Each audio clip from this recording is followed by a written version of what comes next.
is the HomeTech Podcast for Friday. maybe Friday. October the 4th.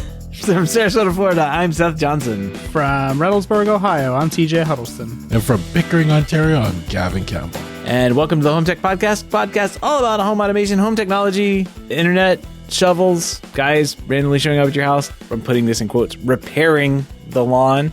Yeah, Seth broke his internet. That's what... Clippy went on a rampage. He's getting tired of being left out in the hurricanes. And he cut the internet. He was tired of it. I told you. I have a Clippy update later, but no, that's not what happened. I was sitting around. I wasn't sitting around. I was after lunch, and I was like, the internet's not working. Wonder why that is. And I pulled up the firewall, and the firewall was like, yep, your internet's down. And I'm like, all right. So I went and looked at the ONT, and the ONT had a big red light on it. And I was like, that can't be good. I was like, well, let me look outside, because that's the next place I should probably go look to see what's happening on my street. And I opened the door, and right where my fiber line must run, there was about, 15 guys with shovels just going to town over there. And they were repairing some grass at the construction project where they buried the the power under the ground, right? They put all that in, everything was wrapping up, and they came in and put some grass in where they had dug things up, and there wasn't grass, it was mostly dirt. Thanks, I guess. Man, so you got grass but no internet. Yeah, I would have rather not gone through this week without internet. But here it is. It is Thursday now. We're laughing because it's Thursday night, and this is the show for Friday. So topical, right? We'll be up to date on things. It'll get done. Don't worry. Yeah. So hopefully I can get this edited and put out. But yeah. Fun stuff. I remember when they were putting in fiber in my area, one company kept cutting the other company's lines. Oh, I wonder how that happened. So, yeah, it was always a mistake. But every time they cut it, it took like 2 days before they would come out and fix it. Yep. So, yeah. Imagine that. They just wouldn't stock a bunch of the wires up at the front gate or something. It's like, we'll just run by this. Well, it was the competition's lines they were cutting. So they were running the Bell fiber, and they kept cutting the Rogers lines. And then in our neighborhood still, we have all the temporary lines they put in still strung across the trees. They haven't fixed yet, but yeah. I had managed to catch all of the other construction crews and warn them away. This fiber line has made it through much other things. And it didn't make it through these guys with a shovel. But I can't believe, I'm not the only one I've heard of this happening to, because they clearly aren't burying these lines at code level, which would be 12 inches down or something, maybe more. Yeah, they're clearly not doing that. They're putting this line in 3 inches, maybe. Sometimes I walk around and I see it poking out of my lawn, so I know it's not getting buried. If they're not doing that, why don't they put an armored cable in that? I've put fiber in that had a metal sheathing around it, right? That costs money. I was gonna say, why would they spend more money, Seth? Come on. You would never have to come out and replace that line ever. If you did, I don't know, it would be you would literally have to have a tractor. I don't even think a tractor could tear this thing up. It would tangle up in the tractor thing. So I don't know. Maybe that's why. Maybe it just will pull everything out of the ground and just continue pulling until it pulls everyone's fiber out of the ground. Yeah, certain parts of Florida suck for burying lines. I had a client that was, what were they? They were on the beach somewhere like Delray Beach or something like that. And we had an appointment with Comcast to get an internet line buried to their house because the previous owner never had internet. And we had 14 cancellations of appointments because nobody wanted to run this line on the beach. Yeah. Yeah, because you dig a hole and it fills back in. Yeah, and it's just awful. So I don't know. Florida's a different beast when it comes to that kind of stuff. Yeah, we kind of have that problem here up until, I don't know, a few feet down, and it gets into this clay stuff that's down there and it gets pretty tough. But I don't know. I silver lining out of this, right? So I don't like where they mounted the inside ONT. And the guy that came out today, he's like, "Hey, I'm not gonna fix this line. There's no way I'm gonna do that. I'm not gonna. But what I am gonna do is just run a new one and drag it across two. It goes across two driveways to the actual box it needs to go to. And between, I think he said 2 and 14 days, somebody will come out here and bury the new one. But what he did was he put in a box outside with a coupler. Oh, genius. I know. So they don't even have to come into my house. I don't have to be here when they get here. Yeah. They can just pop that little box, and then like there's a little wire. Not a wire. There's a little fiber optic cable that runs in and goes to the ONT. And I'm like, I can get a longer one of those. And now I can move my ONT somewhere else with maybe a battery backup, maybe into my rack or whatever. I can move it anywhere I want. So I'm excited about that. Yeah. Yeah, that's whenever AT&T came out to move my modem, that's what the guy said. He said that it's supposed to have like a coupler inside, and so that way if they have to like fix a line or whatever, they can do it a lot easier. Because whoever installed our line previously, they just like coiled it up inside the box. Yeah, but he's like, well, why though? He's like, I guess I have extra cable here, but should have made it easier for me to switch the cable out in the future.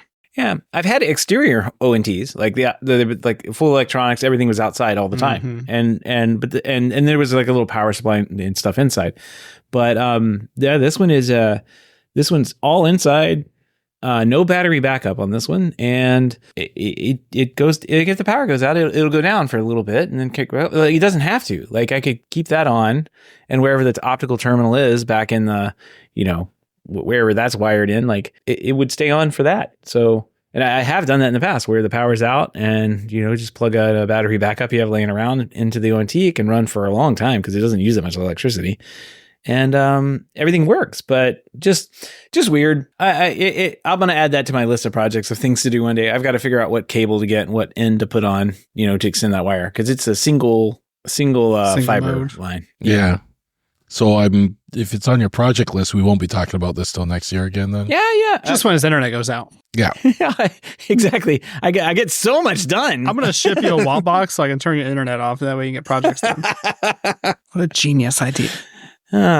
Could just plug this into your network. Don't ask any questions. Yeah, that's not a bad idea, TJ. Here, I'll put a Seth's project list thing on here. And then we'll put it down at the end, and then I'll add my ONT thing on there. So anytime I want a project to do, you have a list. Yeah, you should also update that list with progress so we can see all the. Oh no! It's just a list, Gavin. Come on. Okay, all right. ONT extension is on the list now. All right, but we have a bunch of HomeTech headlines this week, and things have gone on. There's been some news in the past 7 days or so. So what do you guys say we jump into these HomeTech headlines? Let's do it. All right, a new camera from Eufy, the S3 Pro, is going to offer an advanced feature for many tech enthusiasts out there. It's got a feature called Max Color Vision technology, which basically is night vision, color night vision at night without a spotlight. I feel like this isn't like surprising for most people who have actually had a modern security camera, but it's nice that like this is coming to like a more DIY, like bringing the technology into more DIY stuff. Because I mean, there's not too many of them out there. There's a couple like I think Wise has something similar, but it's not the same as this. I think this is a little bit better. Like this is the next generation thing. But yeah, go Eufy. This thing is it's available right now as a 2-camera bundle with a home base for $549.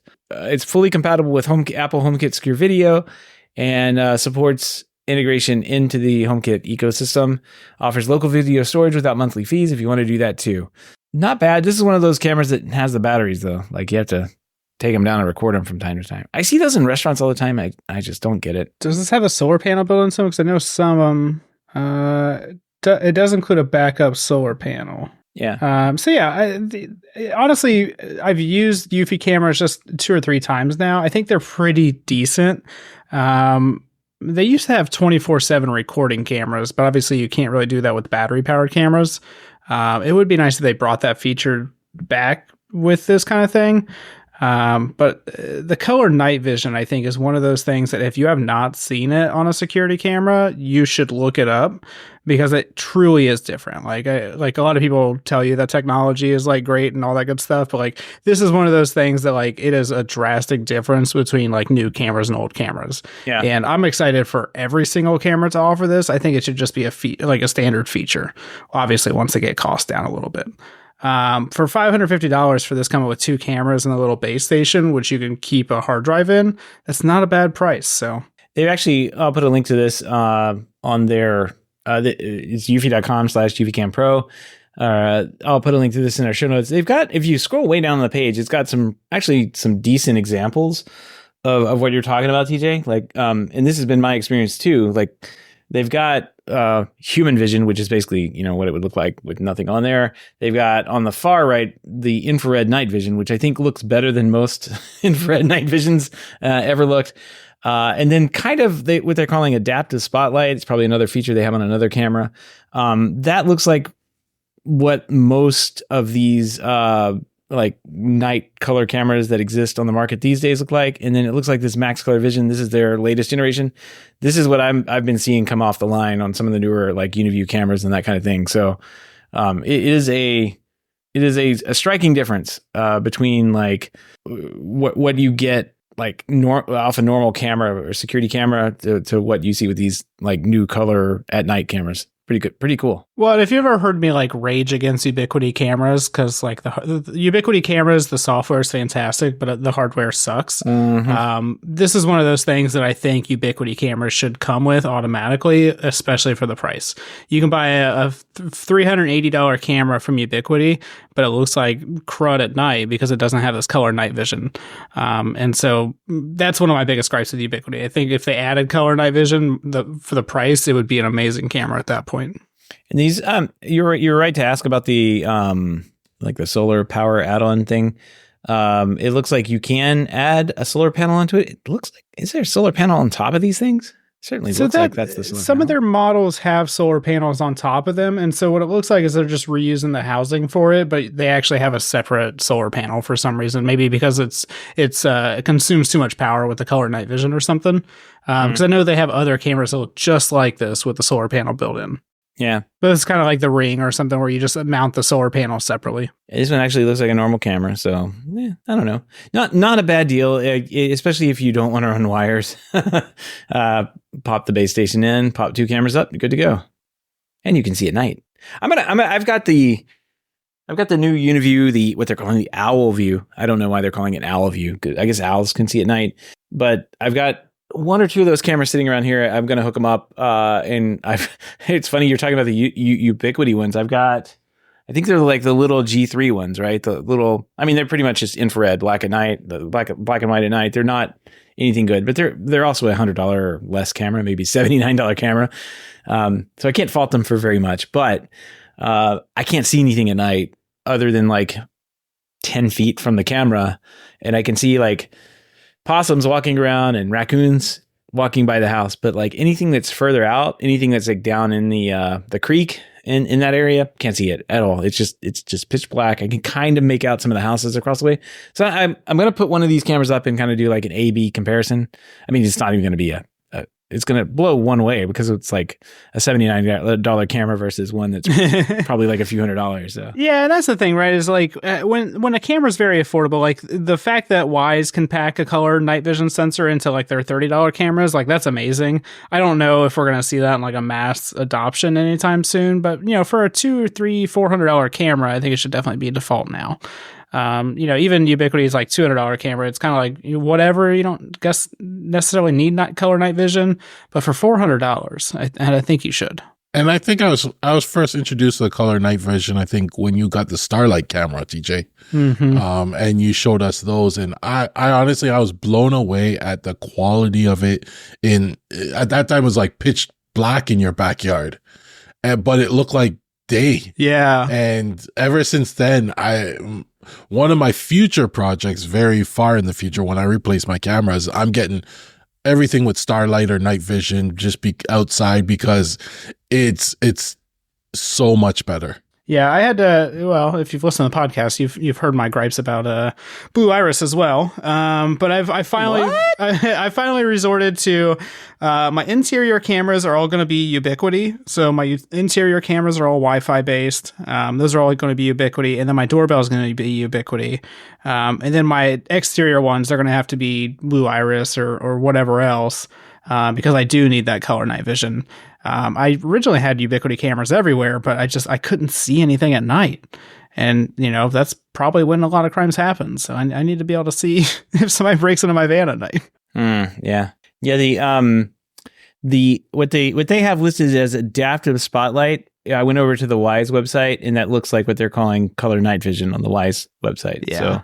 Yeah, and they actually have it. I mean, it's Wyze is legitimate. So I don't want to discredit theirs any. Theirs is good. But this version, what we're talking about, whatever they're calling max, like I imagine there's like a camera sensor that everybody buys, and if you buy the nice one with whatever they're calling max color, like that's the next generation, and that's what they're putting in these. The Wyze still has the older one, and it doesn't have this new one. And this is what I'm seeing things look like. It is very. It's daylight. It's just like you may as well be looking outside during the day all the time. Colors, everything's there. The grass is still green, no matter how far it away is at night. It's insane. It's fantastic. Absolutely insane. Yeah.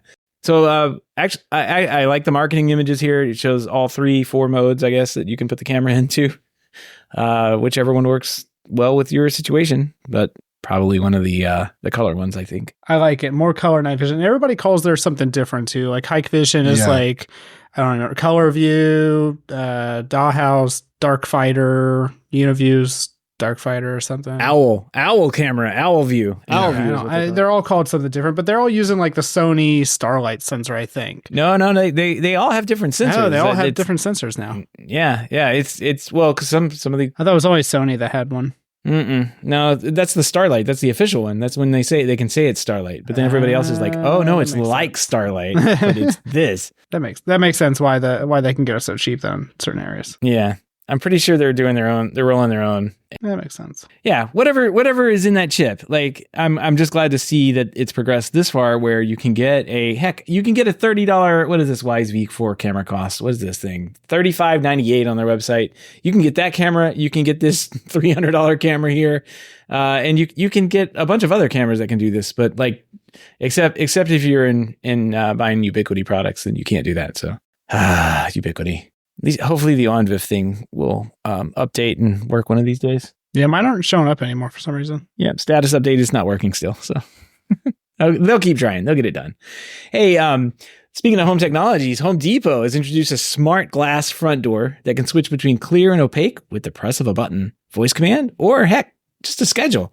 It's called the Feather River Door. It's a fiberglass model. It's got integrated smart glass and compatible with the Home Depot's hub space, and it allows you to control everything by your phone. It comes in 4 sizes, ranging between $789 all the way up to $1,000. We'll just say that. And the door functions over Bluetooth, Wi-Fi. It's powered by batteries. You don't even have to run wire to it. It's great. But you walk up to your door. You don't want to see outside at night anymore. You press the button. Poof, goes away. You want to see who's at your door, or just do something, like flash them or something real fast? You could just turn the button, turn it on. Birthday suit. There you go. Now you see me. Now you don't. What did I just see? I don't know. I'm not here, officer. Yeah. No, honestly, this is really cool. So when we heard the story, like last month or 6 months ago about the $10,000 door, I think it was like $4,000 starting off. Everybody was like, "This is crazy! Like nobody's gonna pay $10,000 for a door." Hint: people did buy it because people buy expensive things. That's the one. That's the one that had like all the technology and lights. Yeah, it had like the built-in door lock and video doorbell and whatever else, and it was powered all the time, which was nice too. So I mean, it's definitely worth the money. This is way more affordable though. This is basically $1,000 for a door. So anything that you're looking at, they say they start off at $800, but just go ahead and assume $1,000. Mm-hmm. It's basically double the cost of what you would spend on like a comparable door. I'm actually doing a lot of door shopping right now because we need to replace all 3 of our doors. We have a front door, a back door, and then like a kitchen door, and they all suck. And so I've been doing a lot of door shopping for the past like 6 months, really. And like I would say like a good door that you're gonna like either custom order or not just buy the bottom of the barrel is gonna be at least $600 or $700 anyway. Yeah, and that's not even like fancy. Like you go to some of these like McMansions or mansions, they're spending $5,000 to $10,000 on their regular old door. And so you can automatically assume that you're gonna spend $500 on a door. So $1,000 for a door that switches between opaque and transparent. That's really not that bad. And if it breaks, it's just the door. Yeah. Looks like the $1,000 one is basically top to bottom glass. I mean, it's like got a frame around it, but It basically depends how much you pay. Full length glass, basically. Right. Yeah. If you just want kind of like the top quarter, maybe even less than that. Yeah, top quarter. It's like $800 for that one. So yeah, and that's the one I would want for my front door, because I want some light to come into our front door, but I don't want to I don't know. What if I'm walking around naked? I don't want people to see me. And what if I forget to switch the automation or the battery runs out? Yeah, it can be automated. You can run it on a schedule and fog up the doors, I guess. One question I didn't see answered in here. When it fails and the battery loses connection or whatever, does it automatically go opaque?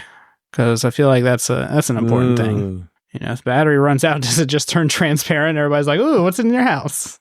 It's interesting. Maybe it just puts can they just put a low battery sign up on the whole window? Can they make this glow? Can I make it flash red and orange and stuff for the holidays? I mean, build in some twinkly lights or something. I mean, we saw those blinds from Hunter Douglas, so. Yep, the Aura. Yeah. Maybe Aura can make a door. Yeah. You can shine lights on the back of this and light up the frosted glass, right? This is a cool idea. I actually like this. I like that if and when it breaks and it's not supported anymore, because Home Depot is going to give up hub space in 2 years. That it's still a door. It still opens and closes, and it's not the crazy built-in door with the video doorbell and everything, because I think that is setting yourself up for failure. But I think this is fine. And I like this technology. I was actually keeping an eye on the window version of this. I really like to be able to control my windows so that either you can dim them all or do whatever with them. But it was still too expensive when I last looked at it, and I don't think the technology was there. I haven't looked at it recently, but it's something I'm keeping an eye on for one day. Well, it's always been my experience too. It's how do you hide the wires to make it look attractive? Because when you install smart blinds, you're installing the blind and you can use the blind to hide the wire. But when you're installing the transparent covering, it's well, I don't want to see any wires because it's just glass. So I think that part is a lot harder. I've never seen it installed where it doesn't look ugly in a house. I've seen it installed where it doesn't look ugly in a commercial property, but that's because they usually have those aluminum channels that all the windows go into. I know on my windows I could take off the moldings around it, and there's a gap in there that I can run wire down in. It may be easy on. I don't know about all my windows, but when I get to that point, I'll deal with it. I like that it has a button. If you don't have any of the smart stuff and you still want to do this. For the door, yeah. Yeah. Is it battery powered? It's battery powered. Yeah. You don't need to run power to it. I feel like I felt like they could build a little solar panel into that door. If they haven't done that. No, you may as well. And you really have to wonder what the battery consumption is really like, right? Because if it's only switching this thing once in a while, I would assume a couple years on a battery, but it says so they actually give you 2 batteries for your smart door. Oh, nice. Yeah, they give you a main and a spare, and then you a little charging stand that they get plugged into, and then it looks funny. It actually goes into the door jamb, and it's kind of nice. I think it's well designed. Doesn't say how long it's gonna last on here though. Yeah, I don't say anything about a battery life. I think they should have a little solar panel. I think they missed the boat with that. The button is built my house faces east, so in the morning that thing could charge up in no time. Mine would charge up at night, it'd be great. The on-off button is right above where the door handle holes would be, so not a bad spot for it if you wanted to kind of look out and push the button. I like this. I think it's a good idea. If I would actually heavily consider this door when I need a door. So yeah, I need 3 doors here soon in Home Depot. So if you're listening, just bring this old house over. Come work on my house. I'm gonna add this to my projects. Is this door limited to the Home Depot's hub space? Yes. I guess it's not you can't control it with anything else at this point. So it looks like some of their stuff is Bluetooth, or I thought it was Zigbee, but I might be wrong. It might be Wi-Fi. Says Wi-Fi. Yeah, this goes over Wi-Fi. So boo. It's Home Depot though, so maybe they didn't pay anything for developers, and there's a back door. I hear the back door. It's actually the front door, TJ. Oh, my bad. Here's the funny part. I'm pretty sure. If you think about how this would be put together, it's probably all going to live in the battery. And and there'll be like some wires that come out of the battery that turn on and off whatever that film is that can change to be opaque, right? So I'm betting that if you ever wanted to reverse engineer this, you'd start at the battery thing or the little battery pocket that it slides into, and I'm betting that some smart person, I mean, if they can reverse engineer the garage door opener thing and make a rad GDO, this is gonna be no problem. Oh yeah, like it's literally just like sending a few millivolts into this thing to turn on and off the opaqueness or whatever. So, ooh, all right. So I'm reading the reviews. There's like a reviews and questions section on Home Depot's website, and I'm looking at one of the $800 doors. So I'm being economical here, and I'm looking at the questions and answers section. And somebody asked. First of all, I want to point out there's 25 questions already for this door, and they're all from the same guy named Nate. So either Nate is really interested in this door or he's a reporter. Yeah. And one of the questions is, and he's literally asked every question, so you can find anything you want. It says, how long does the battery last when fully charged? Feather River responded and said, battery life depends on the glass size and usage when it is clear state on. Typically, the battery lasts for 2 months with normal daily usage. 2 months. That's not good. That's not very long. No wonder they give you a backup battery. I have to charge my door every 2 months? No. Yeah. Gavin, the question you had about the opaque, what they call opaque private, which is off, not using power, and then clear on. Oh, good.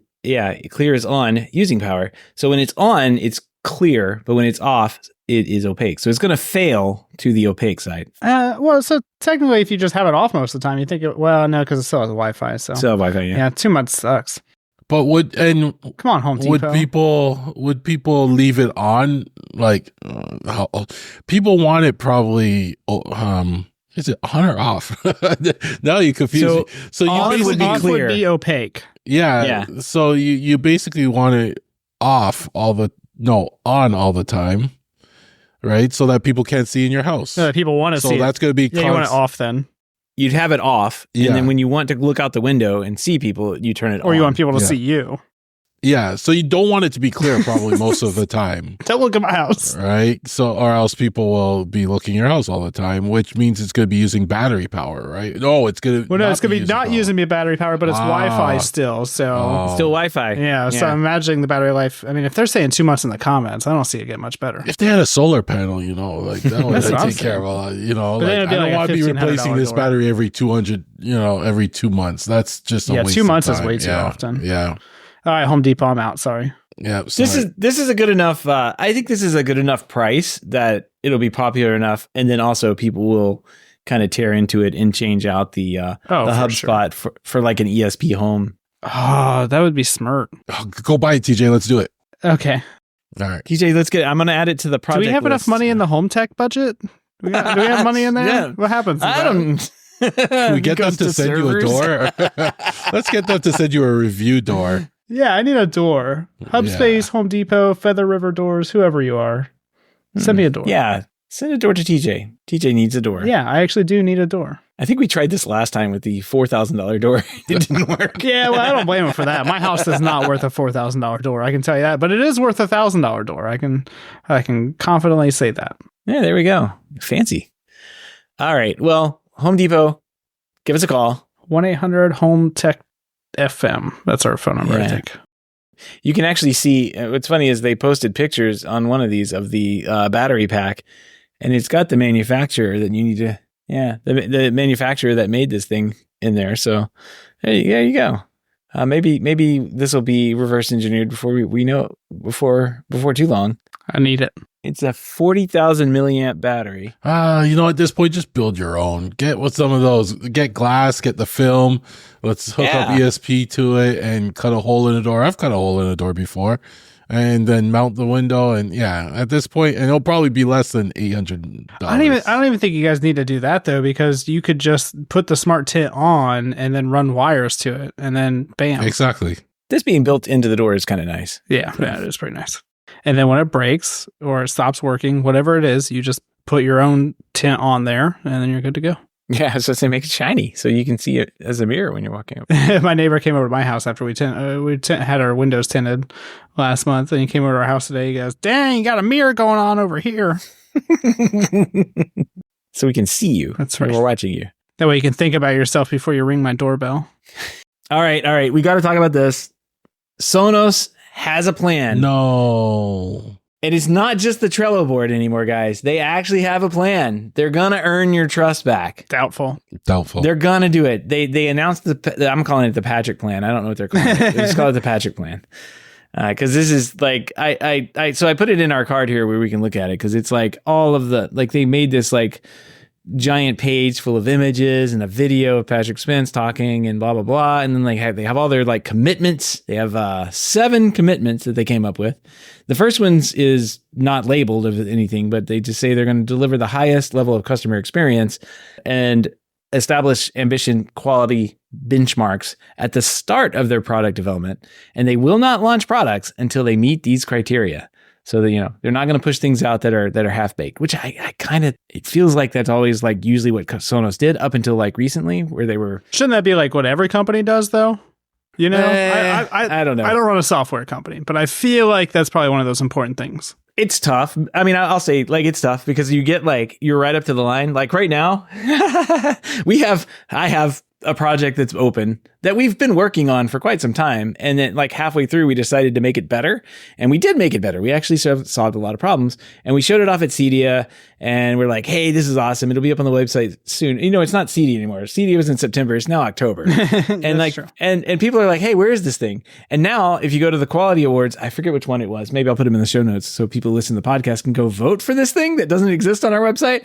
But yeah, like it's literally sitting on my desk, but like there are instructions that like I want to make better. So I can understand like there's immense pressure to like release these products, especially when you're talking like Sonos and you've got like a factory that's made a bunch of headphones that, you think are going to be the best thing in the world. And you got to get that app out there to release the headphones. I can understand the pressure and everything. So, I can understand how they got where they got, but I also, it's just not like it hasn't been the Sonos ethos to do that, right? Like they release products and they're just really good, right? Mm-hmm. They work. Well, that's what's annoying, right? Because if like Google or like Apple did this, you'd be like, oh yeah, that happens, mm-hmm. That happens all the time with you guys. But it's Sonos who did not do that and traditionally like always valued itself as being the premium experience. And when you don't keep on delivering that, then you're no longer the premium experience. Right. Number 2, they'll increase the stringency of, and it's really hard to say for me for some reason, the stringency of pre-launch testing. So they're going to have a better beta program. They're going to, number 3, approach change with humility. So, maybe if somebody comes out and says, hey, this isn't working, don't say, yeah, it's worked great. I've been using it since December. Maybe don't say that anymore. They're appointing a quality ombudsperson, which an ombudsperson, I had to look that up. It said a person that does the duties of an ombudsman, and I'm like, well, what's that? And I guess it's a person that's appointed to take complaints and investigate them, and make a report. So they're gonna have somebody writing reports. Is it Keith? No, Keith is on Reddit. He's doing his thing on Reddit. AI Keith. They're gonna extend number 5. So we're already at number 5, and we've done things that like I thought Sonos was already doing at this point. And number 5 is they're going to extend the warranties of some of their home speakers, and I guess the last year or so, if you've bought a product in the last year, they're going to extend it by an additional year. So thank you. That's nice. That's nice. I mean, typically Sonos stuff doesn't go bad. Although we were kind of visiting a Reddit thing before the show that had a bunch of cracked grills that were coming off the line for a bunch of what were those, the Sonos ones? Sonos Era 100s. Era 100s, that's what it is. Yeah, so maybe if you have a cracked grill on an Era 100, it's time to take advantage of that warranty. And then number 6, they're going to do relentless app improvement. Of course, TJ. They're going to be rolling out those software reversions every 2 to 4 weeks, based on their Trello board that they posted. And then number 7, they're going to establish a customer advisory board. So TJ, I think you got to go sign up for this. I think this is you. Customer advisory board. They want to never lose sight of your voice, is what they say here. Yeah. I honestly, at this point, I'm just tired of the Sonos apology tour. I don't know about you guys, but it's just like, just shut up and just do it. Like, come on, what I mean? It's a video. They launched a website, And like traditionally, like Sonos hasn't been like the most open company in the world, right? Like they've just, whenever they have a new product coming out, you might get a glimpse of it on The Verge, like a week or two beforehand, and then it gets reported and everybody sees it. But typically Sonos like just keeps to themselves, and they just work in the background, and that's great because that's what tech companies should do. But now it's just like they're just so much in the public at this point, and it's like just nobody cares. Just fix your stuff, and let's move on. We don't need 20,000 press releases saying that you understand that you messed up, because first of all, I don't think you do, and second of all, like none of that matters. People just want to be able to use their stuff. You saying sorry a million times doesn't make people's stuff work better. I'll qualify that too. Stuff that was already working, like stuff that worked fine before you touched it. No, don't do that. Don't do that. And we're still missing like basic features too, which is like even more like puzzling, right? So I just at this point, nobody cares about the Sonos apology tour. Just stop it. Patrick Spence, we all know that you're getting fired after the holidays, so just stop apologizing and just work. Oh, hey, by the way, they're not getting a bonus this year unless they can prove that the app is great. They're not going to take a bonus. I know that's going to hit you guys hard. That was news. Yeah, I don't think anybody in the executive team should get paid. I don't like what have you guys done to get paid? I don't know. Well, they messed your Sonos system up, I guess. I mean, and mine still like works like crap. I mean, there's certain things that just don't work. And it's like literally the update. Like nothing on my network has changed. So yeah. The app update or whatever the update was that also accompanied the app to support it did not go over well in my house either. And I think so Gavin, you suggested a few weeks back that I change the over to using just Wi-Fi, connect my Sonos devices to Wi-Fi. Yeah, take it off the Sonos net and just use it as I've heard that the Wi-Fi. Yeah. Well, I tried to do that, and I kicked a device off my system. And then, which basically involved factory resetting it. I guess I had to do that because there was no other way to do it. It was like, hey, I'm going to play these tones, these gentle tones out of the speaker, and it's going to identify the product. And that never worked. So it sat on my floor for another 2 or 3 weeks until I, reboot it and rebooted my phone. And then I was like, oh, let me add this thing back in.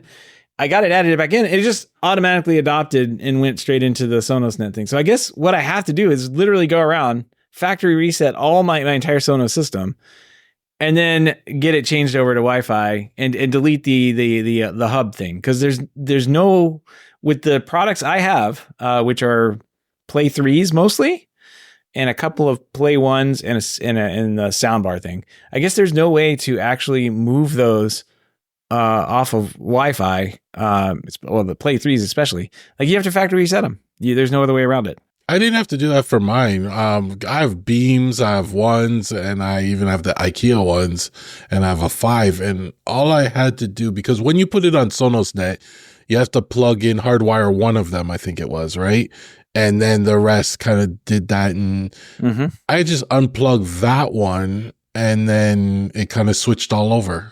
Like I didn't have to factory reset anything. I just went through this. I don't know if it's just because the Sonos update BS that's going on, but I had to factory reset all of my stuff just to even switch the Wi-Fi network. So yeah. Oh, that must be new because I did mine a while back. Yeah, like at the time there wasn't like a way, because Sonos sucks at software for some reason. There wasn't any way to update the Wi-Fi network. So if you wanted to update the Wi-Fi network, you had to literally reset all your devices because you couldn't change the Wi-Fi. So thanks, Sonos. Thanks for that not important feature there. Well, let me check the Sonos Trello board to see if changing the Wi-Fi on your Sonos speaker is something they're going to work on. And you know what's hilarious too about this whole Sonos thing? I know there's like one thing that Sonos could do just to make a bunch of like nerds and Sonos people happy in general, and that's allowing 3 front speakers. Oh no! If they allowed 3 front speakers, they would, like, this whole controversy would just be over. So Patrick Spence, if you're listening to this, don't take my advice because I think you should be fired. But Sonos in general, you guys should allow 3 front speakers. Think of all the Sonos Arcs you could sell because somebody's going to buy 3 Sonos Arcs to use them as fronts. How about Bluetooth headphones, TJ? Bluetooth headphones. I've heard about them. Beats? Is that the ones you're talking about?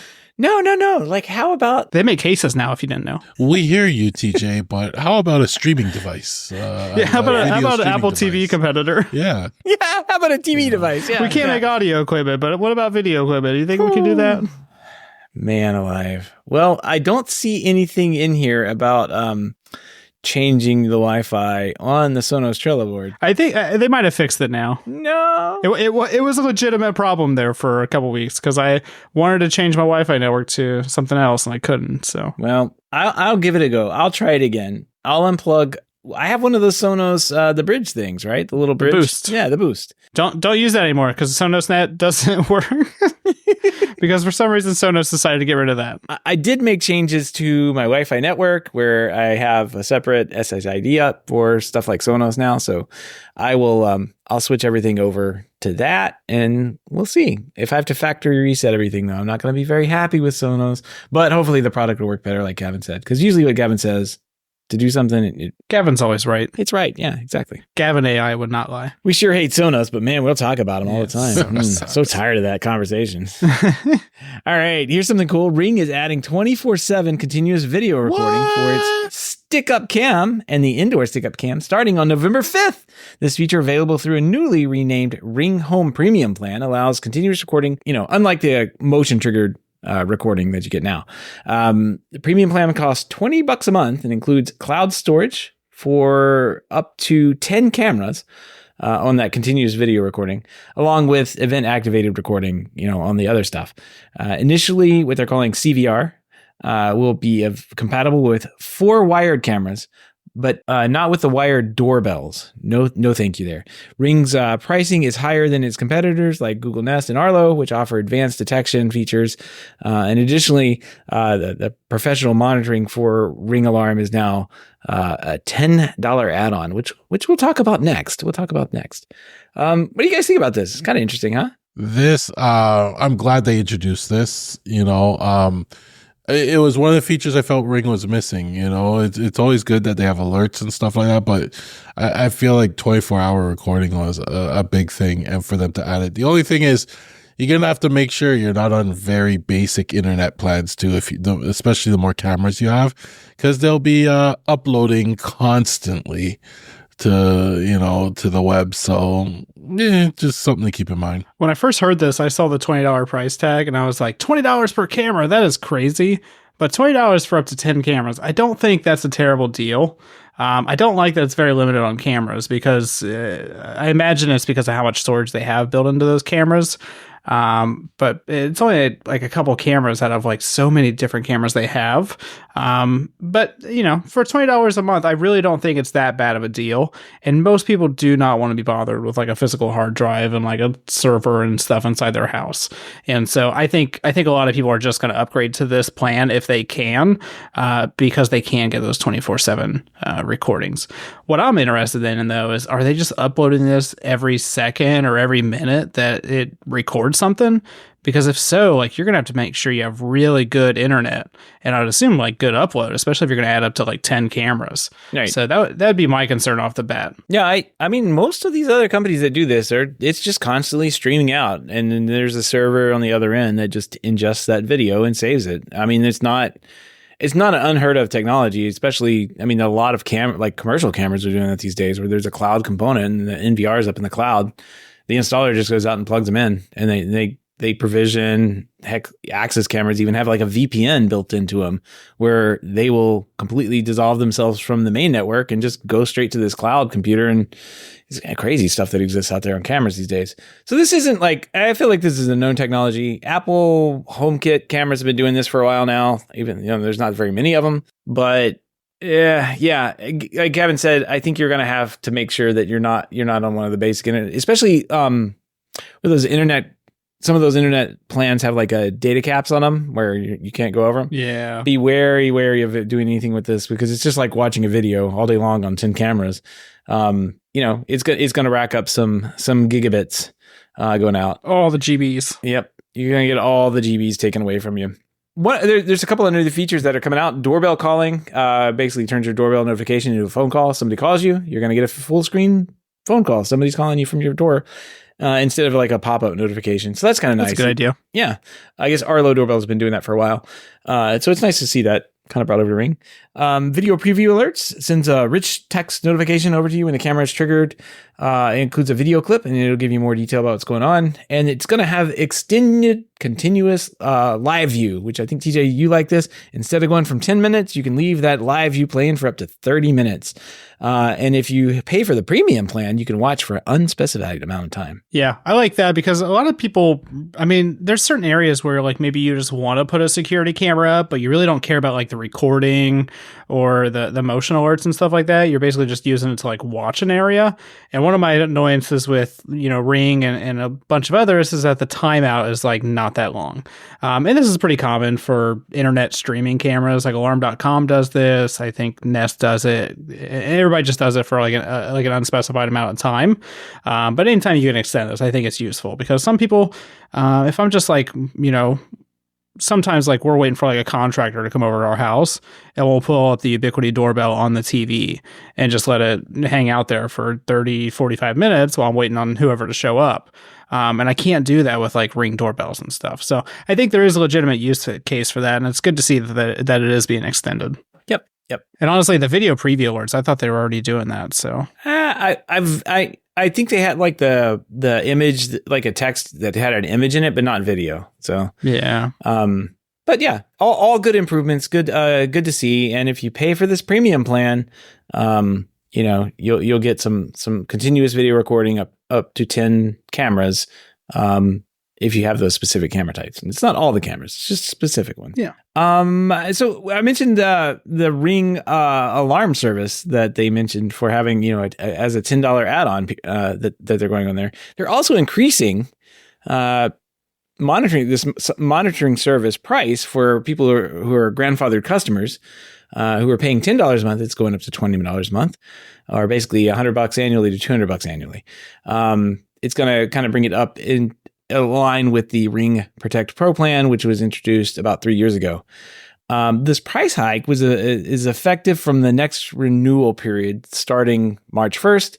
And I guess it's frustrating customers who were not really informed about the change. And I can say that I'm one of them because I kind of got this surprising email.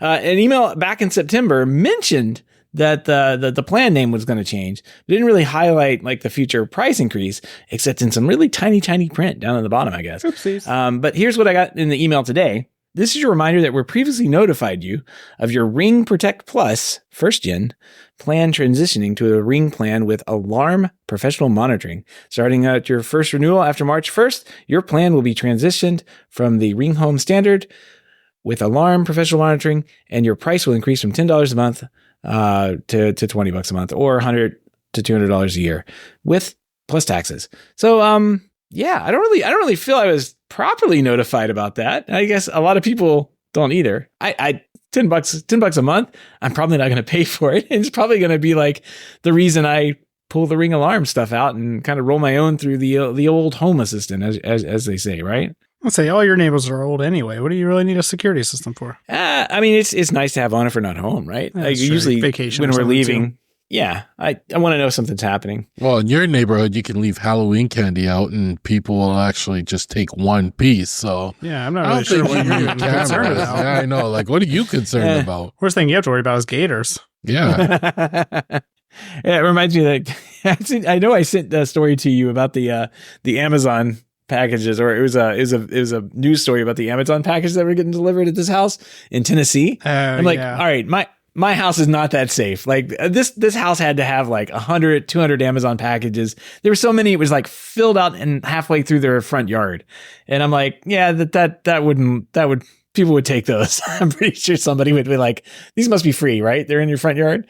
But yeah, I guess I feel like I'm probably in a safer city or a safer place, or just kind of in a dead end area that nobody goes and looks. We have had something stolen off our front door. We didn't really notice because it was like an Amazon package, but some cop came by later, and detective, he's like, hey, we found this package. Do you want it? Come pick it up. You see, it gets returned to you, you know. In our neighborhood, the cop will be like, I don't know who this is for. I'm going to keep it myself. Even though the address is on it, they'll still. Yeah, he must have not wanted it that much. But yeah, he's like, your address was on here and, you know, we figured you may want this. And it's like, oh yeah, I guess we ordered that a few months back and never got it. But, you know, it was one of those things we never really looked into because it really wasn't worth much, whatever it was. But yeah, I don't know. I'm probably going to kill it's just kind of like I see that charge come through every now and then. I only have 2 Ring devices plus the alarm left anyway. Most everything's going through Unify. I've got the automation stuff going through either, you know, HomeKit or possibly a little bit more through Home Assistant these days. I don't know. I've got Control 4 in the house too. So I don't know. I don't feel like I would use this very much anymore. And I could probably switch out everything. The keypads are all Z-Wave. I could probably keep those, right? I think those can integrate back into Home Assistant. So just got to plug in that dongle that you haven't plugged in. It's just right here. Yeah, Come on. Just plug it in, Seth. Right. All you got to do is plug it in. Still on my desk. Well, it's more than just plugging it in, but just plug it in. That's the first step. It's plug and play. The play part is not play. It's a lot of work, but you know, it's plug and play. Tomato, tomato. Yeah. All right. Let's move on here. We've got a funny story coming from HP, and I think, TJ, you dug this one up for Gavin. HP is introducing AI to its printers with the new... Finally! Everybody was asking when this was going to happen. With its new HP Print AI experience, now available in exclusive beta. This feature aims to enhance printouts by detecting and eliminating unwanted content like ads and awkward formatting, ensuring only the desired text and images are printed. So yeah, AI is built into your printer, Gavin. There you go. You can employ conversational prompts through your printer to find out why it's not online.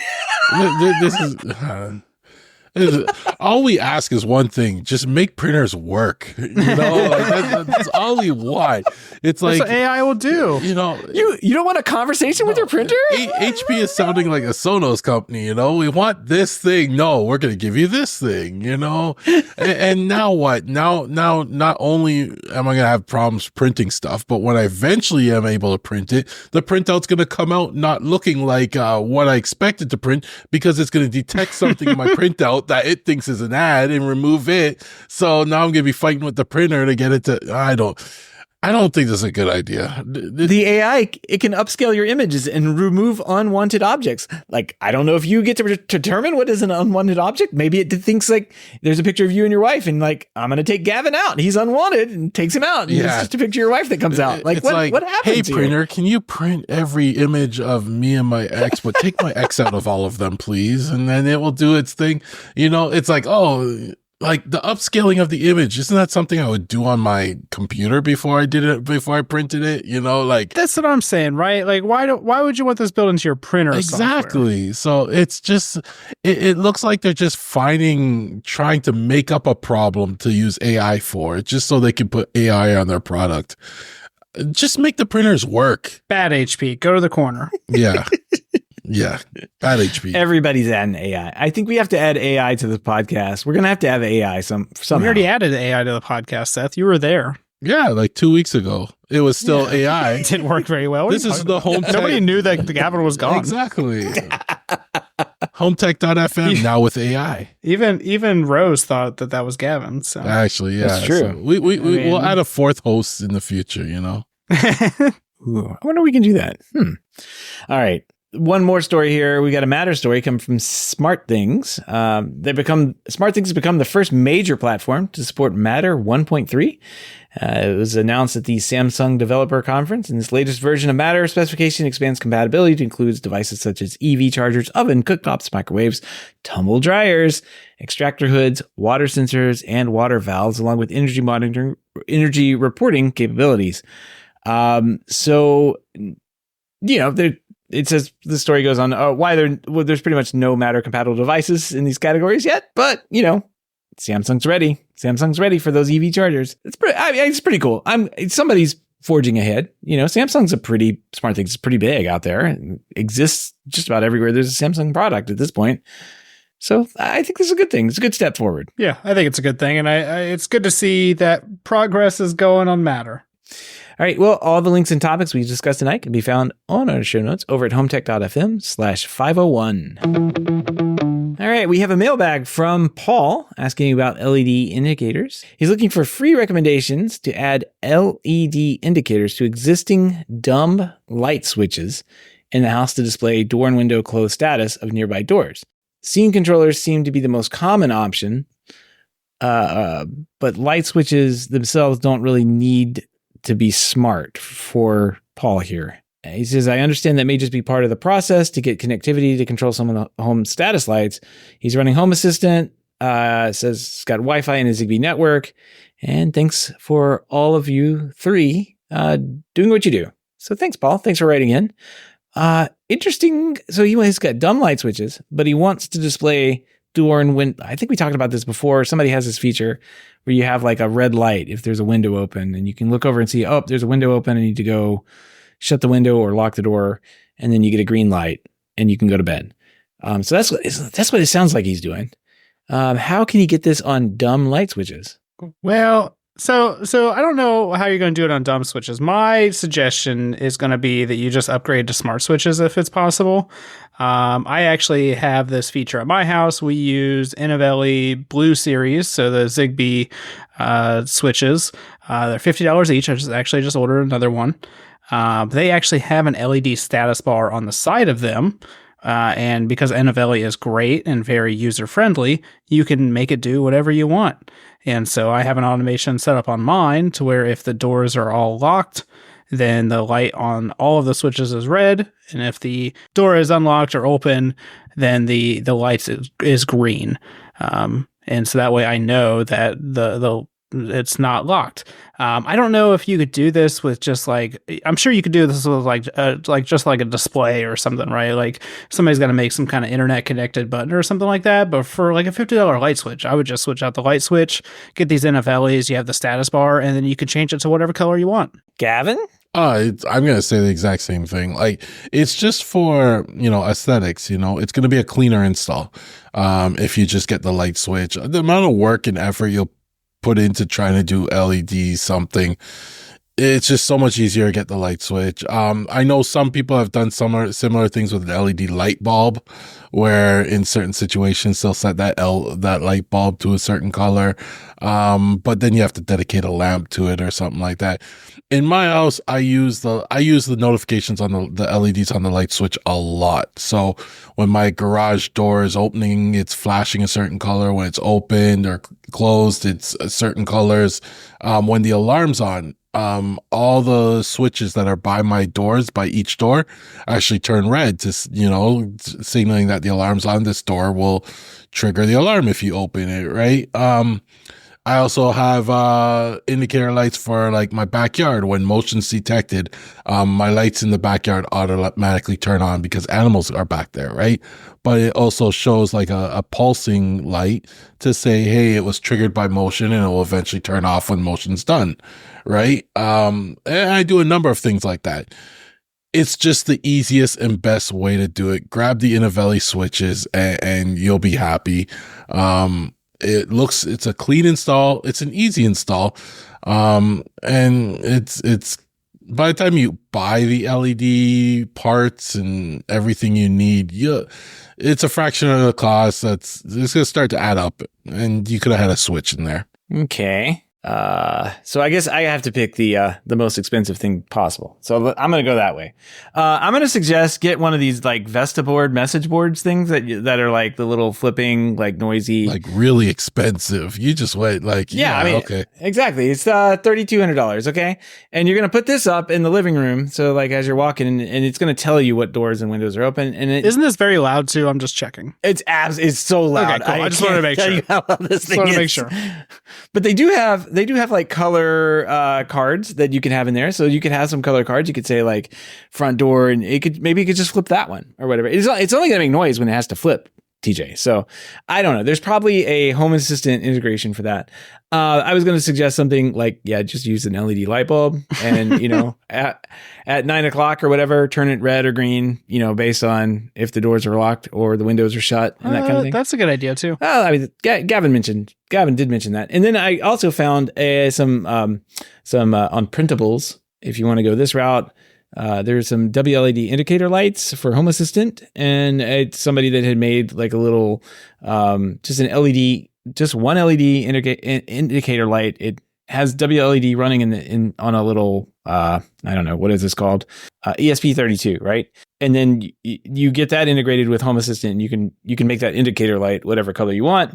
And there's another one that I found in here that's a Home Assistant status board that this person printed up, and he said he wears headphones a lot. What he does is he likes to know if like something's going on. And this has like 8 different status lights that it can light up based on this WLED board. So I don't know, all of it's there, and it looks like all of the instructions are there on how to do all this stuff.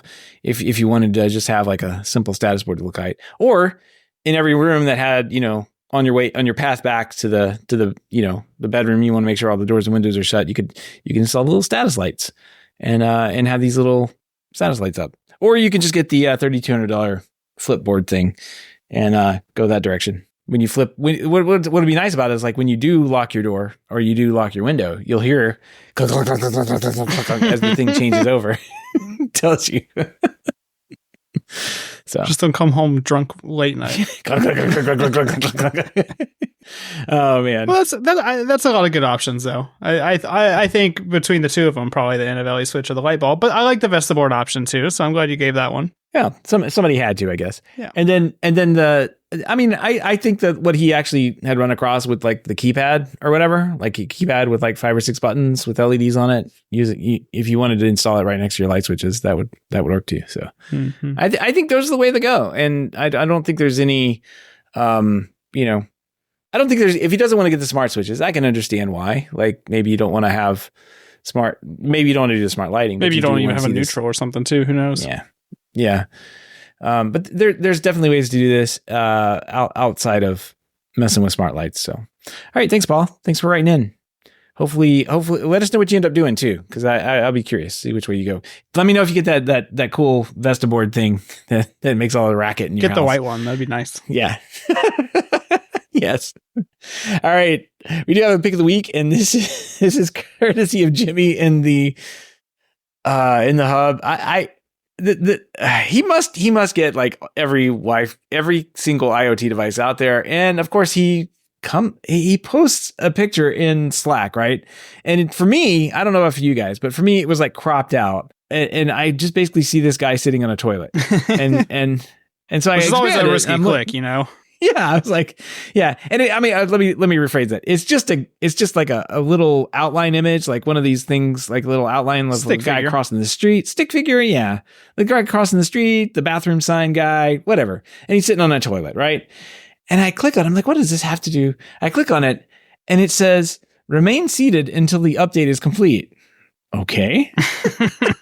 So he just wants you to sit on your toilet, I guess. He said, when the seat has updated, you receive a notification. Please wait until you are redirected to the home screen before attempting to reconnect. And I couldn't figure out for the life of me what this was about. And I looked up at the top. It says updating bidet. So somehow he's got his hands on an IoT bidet, which is literally the internet of shit at this point. Like this is the literal internet of shit.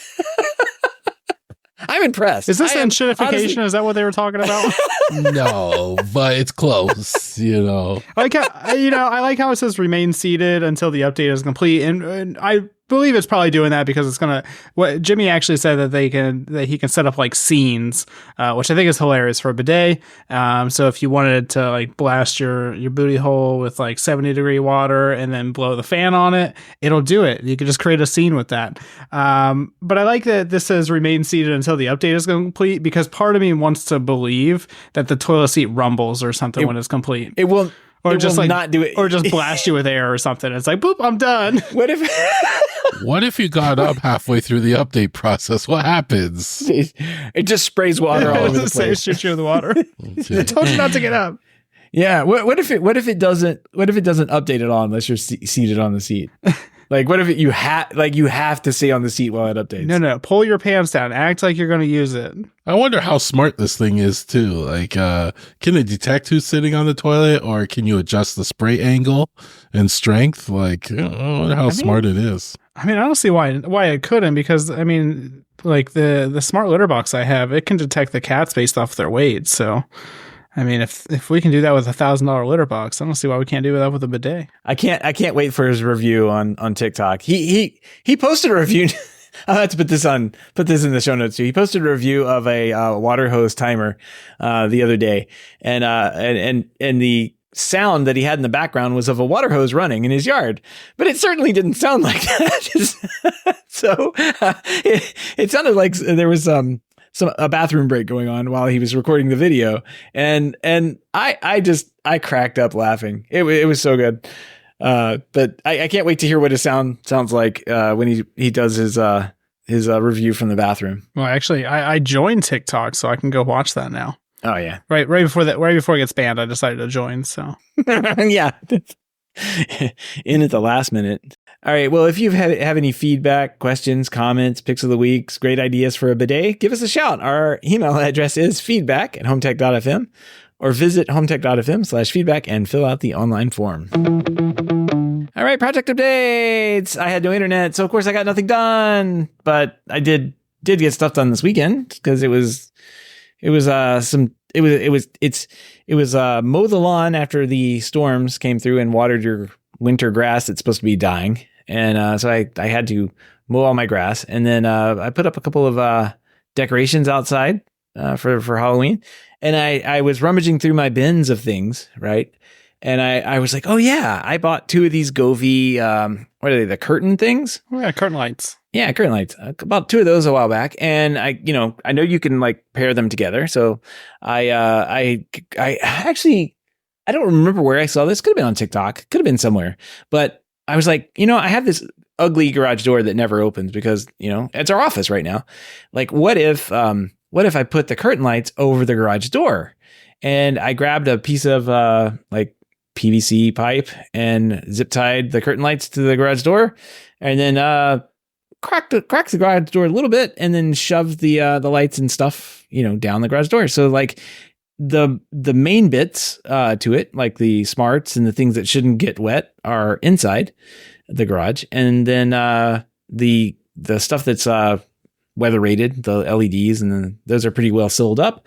That's all outside. So now I've got on my ugly garage door, this giant white garage door, it's a nice little screen of curtain lights from Govee, and putting like little pumpkins up there and skeletons and stuff. So it's a lot of fun. That's pretty cool. I think I've always wanted one of those curtains. They seem pretty cool.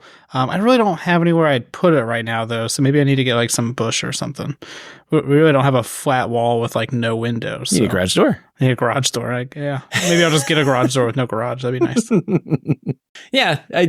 It's not like it's a permanently mounted thing. Like, since it's on the PVC pipe, I can just kind of take those and put it away, and I think I'm going to, when I take it apart, I'm going to cut it in such a way that I can just like couple them back together, so I don't have to, and just store it in a box, so I don't have to do this again in the future.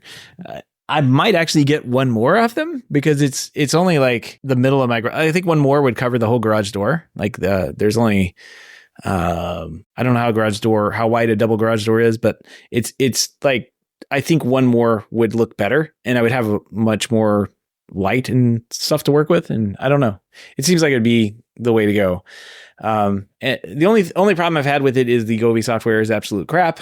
The schedules never work, and it basically runs all day because it doesn't work well. I'm going to eventually, this is on my project, so I may as well put this on my projects, is to bring this into like maybe Home Assistant, because I saw that they had an official Govee integration. Ooh. I don't think it works with these though. I was briefly looking at it, and I think it only supports certain lighting devices. And from what I was seeing, that you had to go into the device itself and turn on the local API.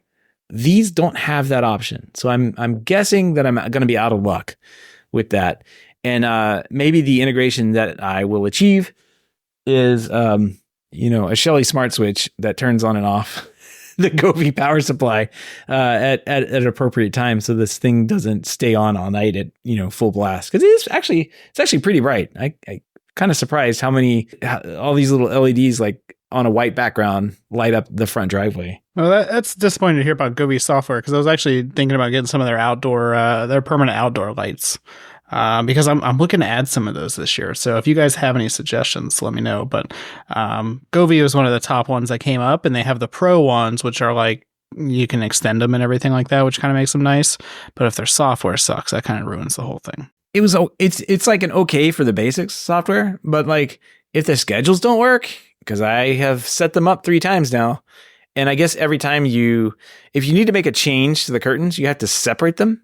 Like if you need to firmware update one, and you've accidentally not firmware updated it, and you need to go firmware update, or you need to change something, you have to separate them.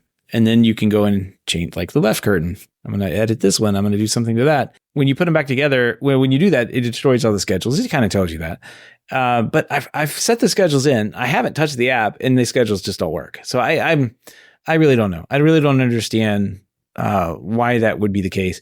Could be that I didn't have internet for the last couple of days and it needs internet connectivity. But you would think that like that would be kind of built directly into the little Govee, the little computer device they have on there. I don't know. Maybe not. I'll keep messing with it, but I have not been happy with that, and was really, I'll probably end up putting them on some kind of like toggle, like the Shelly wall outlets that I use for everything. These things. So Shelly plug outlets things, because they work really well, and they integrate with Home Assistant. So there you go. Also, I did do another project. I have the Kara FP2 sensor device in my laundry room for the past, I don't know, 6 months to a year. It's been turning on and off the laundry lights. Turns out it wasn't the only thing turning on and off the laundry light. There was also a motion detector in the room that turns on the laundry lights, and then there was a timer that was basically waiting to turn off the laundry lights. But then what the FP2 was doing was like, if there's somebody in the room, don't turn them off. So I basically set it up where if you walk in, the lights turn on, but they don't turn off now, which is okay. I basically deleted the timer, right? And you can just go manually turn the lights off and walk out of the room. Fine. What I took the FP2 and moved it to my daughter's room so we could see if she's in bed or not. And what's really cool about the FP2, like once you set it up, you can like zone off the bed in the sleeping area or whatever.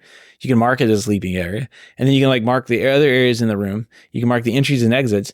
And like if she hops out of bed and gets into that other zone, I would know, right? And I guess what I have to do to really make that automated, because Kara software doesn't seem to support that, oddly enough. I don't know why, but what it looks like is I have to integrate it into Home Assistant, and both Gavin, I think everybody has told me Jimmy, Gavin, TJ, you guys have all told me how to do that. You have to delete it out of HomeKit. You have to put it into Home Assistant through the HomeKit integration, and then all of the stuff is there to program off of. So if I can do that, I'll probably do that, and then hook it up to some lights. Like this is kind of what Paul was trying to do. Like if his door and windows aren't locked, he wants to know. I want to know if the little monster gets out of bed, and then I want to know like immediately. I want to put like a notification up, or turn a light to a different color that we notice, or turn on a light that we don't ever have on, and that'll let us know that she's up. So yeah, I'm gonna try and do that. And then my last project, now that you guys are going to be sad about this one, but Clippy, I've noticed, wasn't taking a charge. And I went out there and was messing around with Clippy. I'm like, all right, well, maybe the charger thing is bad. And I put my meter up onto it, and I'm like, nope, I've got the charge. The charge is there. It's all good. But Clippy's not getting a charge. Took some of him apart. I'm like, he's going to need the full tear down now. Like it's everything looks all right on the exterior. He's all cleaned up. Still won't take a charge. So I think now it's time to really tear Clippy down and find out what he's made of inside. Find out what's bad. And see if I can fix him. So Clippy has officially gone into the project board of things to do one of these days is fix the robot lawnmower. You guys are both looking at me like this is never going to happen. I feel sorry for your lawn because it's never going to happen, but I know you're not going to cut the lawn. So maybe, I don't know. That lawn's going to be too long. Yeah. I've been having to push the old push mower around for the last little bit.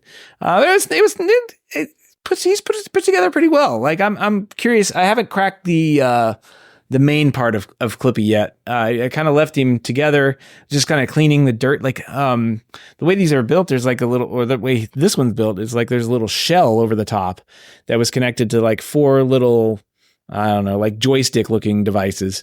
And when that keeps the shell floating on top, and if he runs into something, those joysticks get, cocked over to the side, and that's how he knows to turn around. And so I've got that off, but that was just filthy under there. There was all sorts of dirt and grass and bugs and stuff to like wash out. And so Clippy got the best bath of his life, but if he doesn't charge past the 5% for whatever reason, I don't know. I may have to put him out to pasture. And I don't know. I'm going to tear him down. I'm going to find out what's inside there. And there's a couple of open source robot lawnmower things that kind of look like they use similar robot lawnmowers. So maybe I can see if I can do like put one of those things inside of Clippy and get him back to life one of these days. I'm gonna Frankenstein Clippy. Yeah, I'm gonna do something with him. I mean, he's gonna get an upgrade. He's gonna get faster motors or something. I don't know. Like You know what I've been thinking about? Why hasn't anybody made a robot dog poop picker upper? I mean, so maybe we can make Clippy into a dog poop picker upper. Maybe that can happen. I mean, they have like all these other robots for like cleaning your pool, cleaning your windows, your floors and stuff, and nobody's picking up poop. I feel like this is an important thing. We need Clippy to come up with a new purpose. And it's picking up poop. That is, his name couldn't be Clippy anymore. What would it be? Bit duty. All right. Moving on. Does anybody else have projects? TJ, what are your projects? No projects, just robot dog pooper picker uppers. Oh man. Yeah, so I was in Missouri last week, guys. Did I do a show there? That's I don't right. even remember. Yeah. Oh, cool. All right. So yeah, we drove back Friday night. We actually got done early. I was technically done like Tuesday or Wednesday, but I had to make it last a little bit longer. So Thursday night we like finished, and I was like, we're driving back. And so Friday morning we left, and we kind of just took our time. It was like, yeah, we're not really in a rush. We're getting back early anyway. We'll go and just take our time. It was all good though, guys, until I got to Indiana. And then we stopped in